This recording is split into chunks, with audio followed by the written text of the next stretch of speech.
अस्सलाम वालेकुम।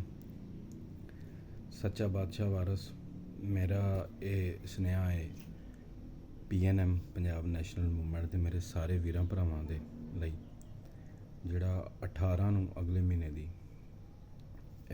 वलैती महीना बनदा जून का अगला जून के 18 नूं जिहड़ा पार्टी कन्वेंशन है उहदे लई यह सुनेहा है और उहदे च सारी संगत पूरा एक ज़हन बना के आवे, पॉइंट नूं सोच के आओ। इंशाल्लाह मेरी भी हाज़री है और यकीन जानो कि मुख्तलिफ जिहड़े हुंदे ने इवेंट्स प्रोग्राम उन्हां च जाईदा है जिहदे दिल करे। बड़े जिहे हुंदे ने जिन्हां नूं बंदा स्किप कर जांदा है कि कोई नहीं यार ठीक है गुजारा होंदा है। मैं हर प्रोग्राम में नहीं जाया चाहता, ना जाईदा।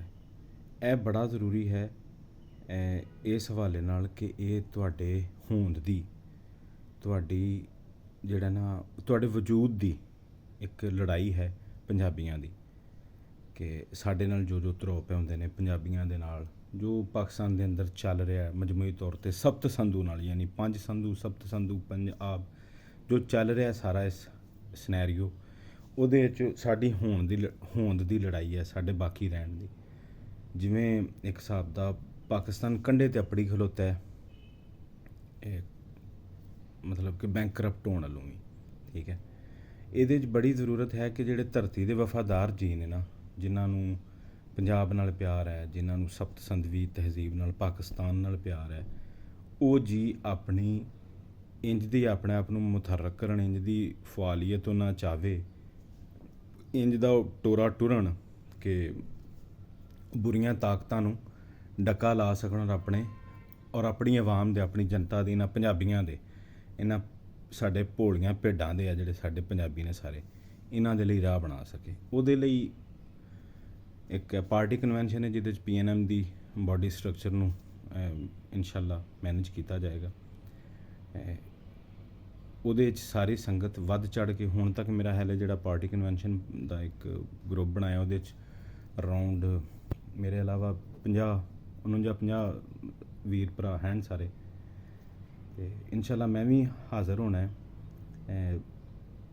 तुहाडे समझ लो जिवें हुंदा ना पैरां दी धूड़ लैण कि ओही जिहड़ी मैं गल अगे कीती कि बड़ियां थावां ते नहीं भी जाईदा लेकिन जिथे पता होवे कि अपनी आउण वालियां नस्लां दा अपने मौजूदा अपने जियां दा असां फ़ायदा करना है, असां उन्हां दे भले दा कुछ सोचना है, उत्थे बंदा रल खलोंदा है, उत्थे जा बवीदा है कि भाई इंशाल्लाह असीं इन्हां चीज़ां नूं अगां टोरीए।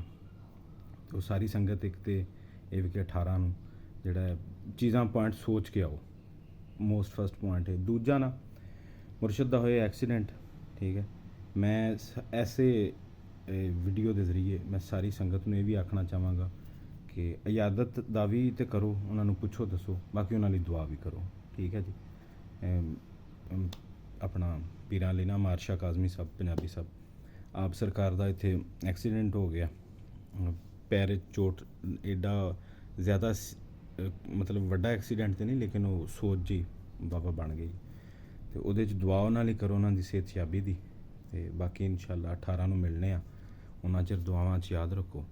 तो मैं तुहाडा वीर भरा तुहाडा खादम नौकर हकीकत है कि मेरे लिए जिन्ने तुसी पंजाब पसंद हो कौम पसंद हो मेरे लिए तुसी सिर दा ताज हो और रब दी कसम है कि तुहाडे जियां दी गिनती वधदी वेख के पंजाब धरती दे वफादारां दी गिनती वधदी वेख के चाह चढ़दा है, ये सोच आउंदी है कि सच्चे बादशाह मेहर कीती साडे पंजाबियां च वो जागरूकता आउंदी है पई, वो सेंस डिवेलप हुंदी है पई जिहदी ज़रूरत है। किसी भी कौम नूं ज़रूरत हुंदी है।